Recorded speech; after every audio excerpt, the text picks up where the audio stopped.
Even a quick glance at the news recently shows a world in the midst of tremendous changes. Global alignments that have existed for decades are being rapidly broken down, and this turmoil feels unprecedented for many. But political reorderings are certainly not a new phenomena. Any student of history can tell you that they happen with a degree of frequency some may find surprising.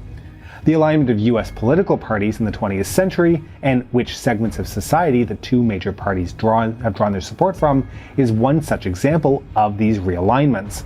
I'm your host David, and today we are going to look at the Great Party Realignments of the 20th century and the impacts they have played. This is the Cold War.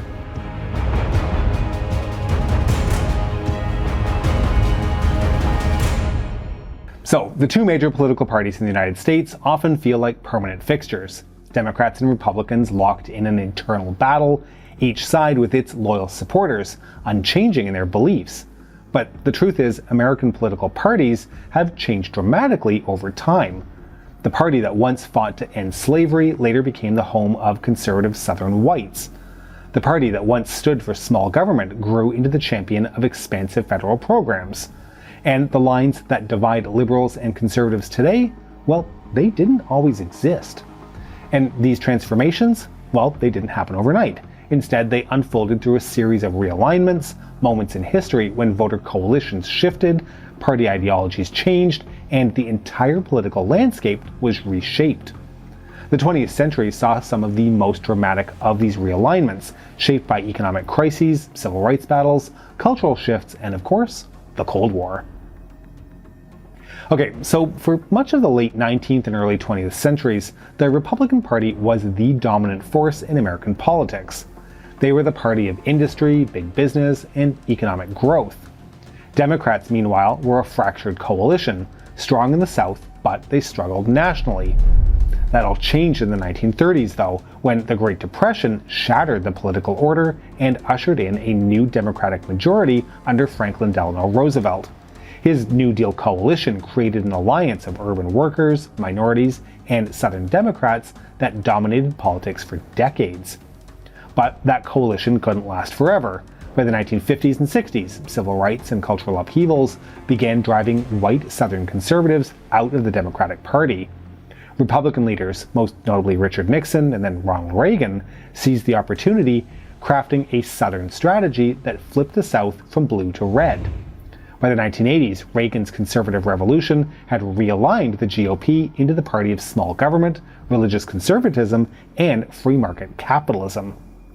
And these shifts weren't just about party loyalty. They were about fundamental changes in who held power, who benefited from government policies, and who defined America's political future. And while the Cold War might not have caused these realignments, it certainly helped shape them. So, how did we get from Roosevelt's Democrats to Reagan's Republicans? And what does that potentially tell us about where American politics is heading next? By the early 20th century, American politics seemed stable. The Republican Party had dominated national elections since the late 1800s, drawing support from business leaders, industrialists, and northern middle-class voters. The Democrats maintained their stronghold in the South, but struggled to unite northern urban workers, rural farmers, and progressive reformers. Then came the Great Depression, and with it, the biggest political upheaval in American history. The stock market crash of 1929 sent shockwaves through the country, plunging millions into poverty. Banks failed, unemployment skyrocketed, and economic despair gripped every corner of America. President Herbert Hoover, a Republican, responded with a mix of free market principles, voluntary business cooperation, and a heavy dose of protectionist tariffs, in the belief that the economy would eventually correct itself. It didn't.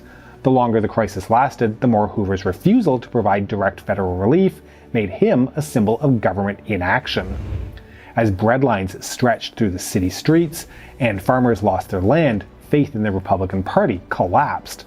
By the election of 1932, the country was desperate for change, and Franklin Delano Roosevelt, the charismatic governor of New York, seized the moment. Roosevelt's promise of a New Deal for the American people was more than just a campaign slogan. It was a revolution in the role of government. For decades, the federal government had played a limited role in the economy, but FDR proposed something radical, a government that would intervene to provide jobs, economic relief, and social welfare protections. His landslide victory over Hoover was not just a rejection of Republican policies. It marked the beginning of a massive political realignment that would define the next 3 decades. Under Roosevelt, the Democratic Party transformed into the party of government activism. The New Deal expanded public works projects, introduced Social Security, and created labor protections that benefited millions of Americans. It brought together a powerful new coalition of voters: urban workers, labor unions, Black Americans, immigrants, Catholics, Jewish voters, progressives, and even many rural farmers. Despite concerns over federal power, white Southerners remained loyal to the Democratic Party because the New Deal funneled economic aid into the struggling rural South. This broad coalition allowed Roosevelt to dominate the political landscape, winning 4 consecutive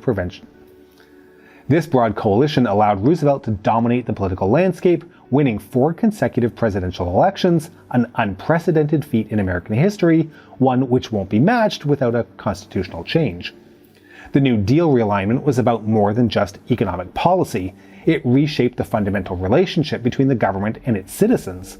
For the first time, millions of Americans saw the federal government not as a distant bureaucracy, but as an active force in improving their daily lives.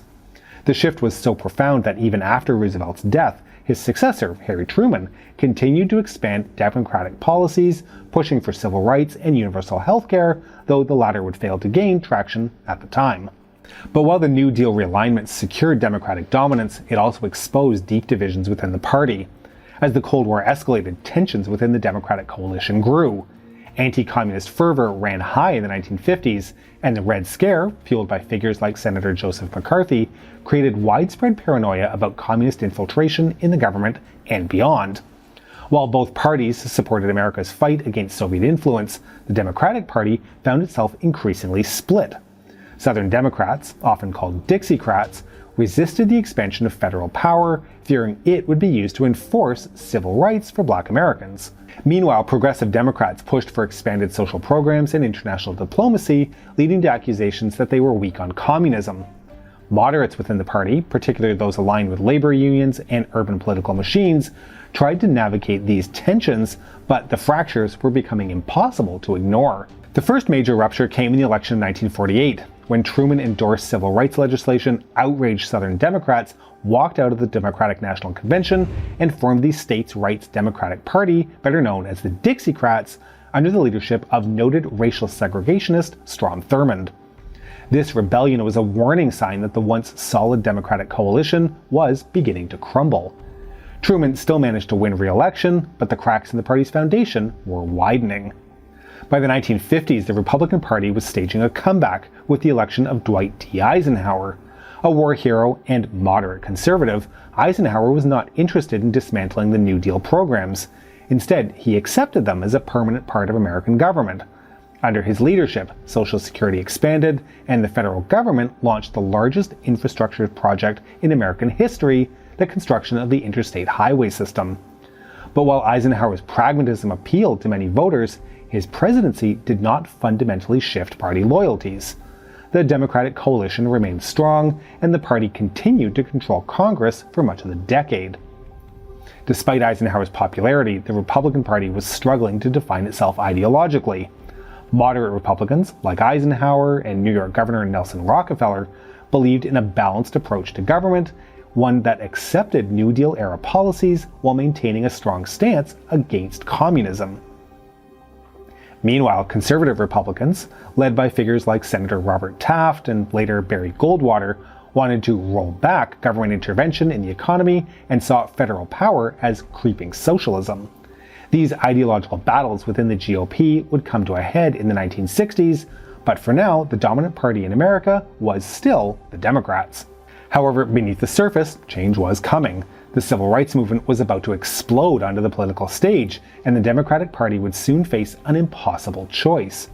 Would it remain loyal to its Southern white voters who had supported the party for a century? Or would it fully embrace the push for racial equality? That decision would spark the next great political realignment in American history, one that would shift the South from solidly Democratic to solidly Republican and reshape the political landscape for generations to come. The breaking point came in 1964 when President Lyndon Johnson signed the Civil Rights Act.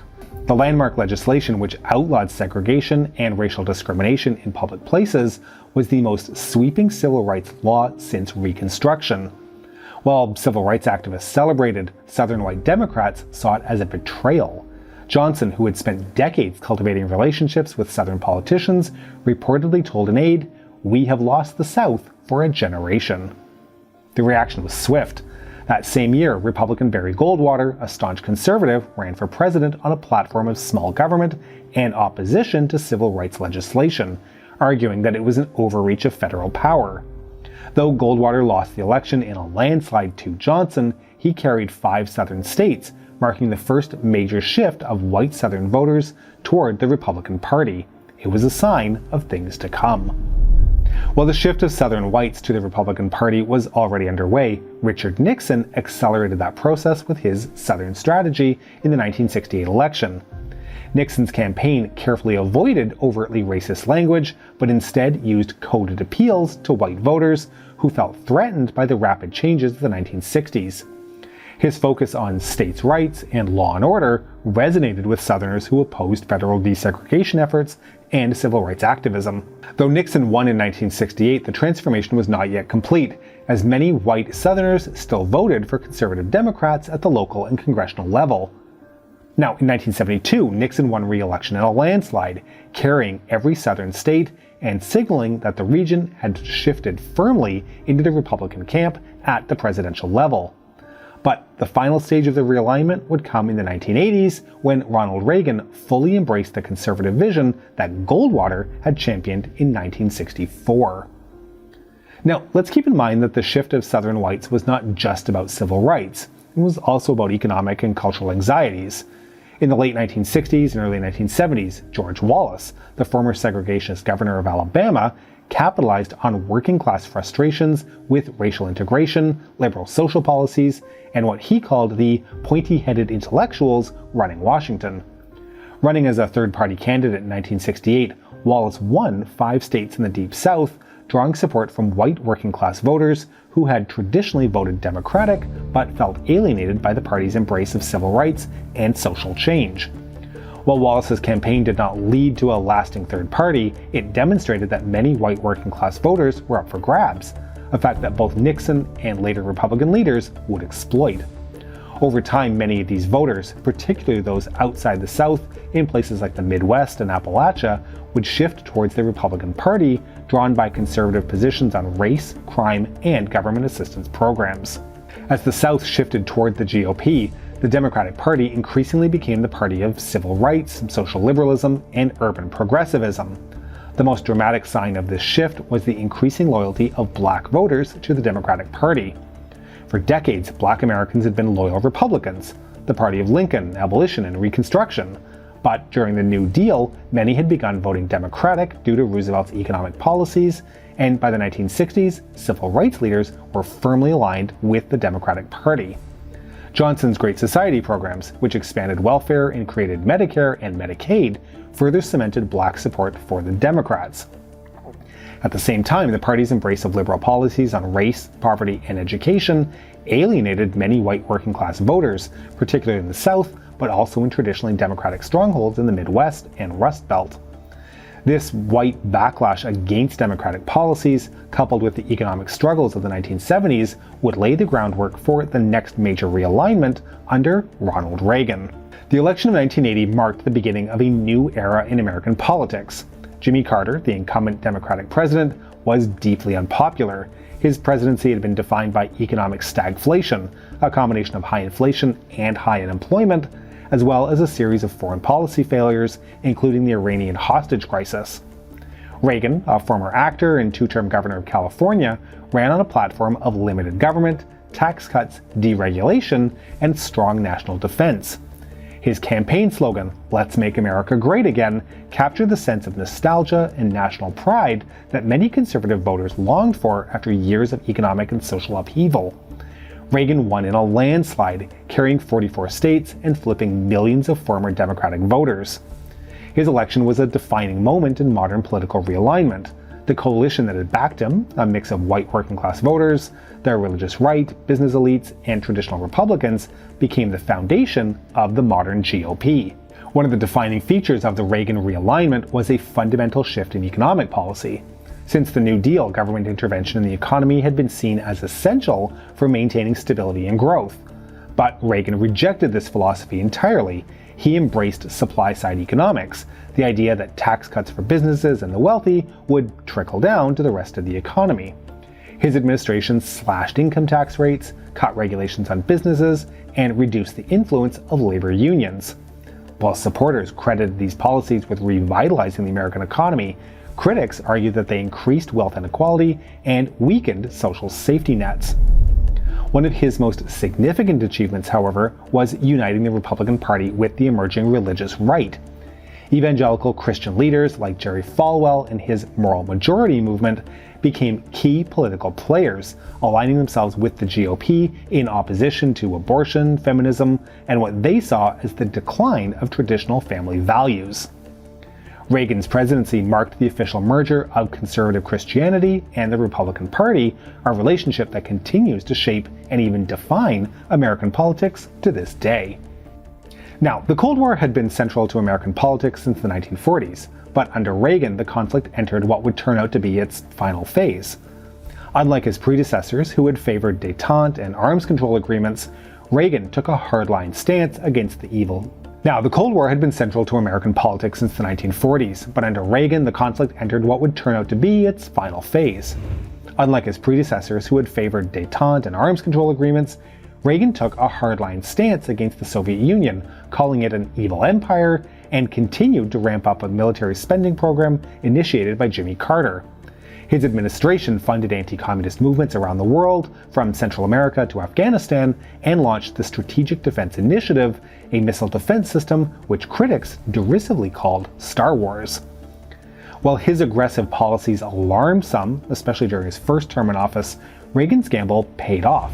The Soviet Union, struggling with economic stagnation, found itself in a position where economic reforms were critical if the nation was to survive. The combined introduction of both political and economic reforms by the new Soviet leader, Mikhail Gorbachev, started positively but did not take long to spin out of control. By the end of the 1980s, the Soviet bloc was collapsing, and in 1991, the USSR officially dissolved. Reagan's Cold War policies not only reshaped global geopolitics, but they also cemented the Republican Party's identity as the party of military strength and national security. By the time Reagan left office in 1989, the Republican Party was completely transformed. It was no longer the party of moderate conservatives like Eisenhower. Instead, it was a coalition of free market capitalists, cultural conservatives, and national security hawks. The South, once solidly Democratic, was now a Republican stronghold. Democrats, realizing they could no longer rely on their old New Deal coalition, had to adapt. Enter Bill Clinton, who in 1992 ran on a new kind of Democratic platform, one that blended liberal social policies with pro-business economic ideas. Clinton embraced free trade, balanced budgets, and welfare reform, moving the party towards the center. His presidency marked a temporary resurgence for Democrats, but it did not undo the conservative realignment of the Reagan years. If anything, Clinton's success showed that even Democrats had to embrace aspects of Reagan's legacy to win elections. Political realignments are rarely neat, and they don't happen overnight.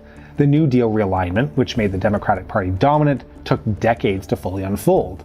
The civil rights realignment that pushed the South into the Republican hands began in the 1960s, but wasn't complete until the 1990s. The Reagan Revolution reshaped the Republican Party in the 1980s, yet its effects are still being debated today, 40 years later. As we look to the future, it's clear that America is undergoing another major political transformation. The divide between rural and urban voters is deepening, younger generations are pushing for new policies that neither party has fully embraced. The role of race, class, and culture in American politics is evolving in unpredictable ways. But the one certainty in American politics is change. The parties that existed today are not the same ones that dominated a century ago, and they will not remain static in the years to come. The question is not if a new realignment is coming, but rather what will define it.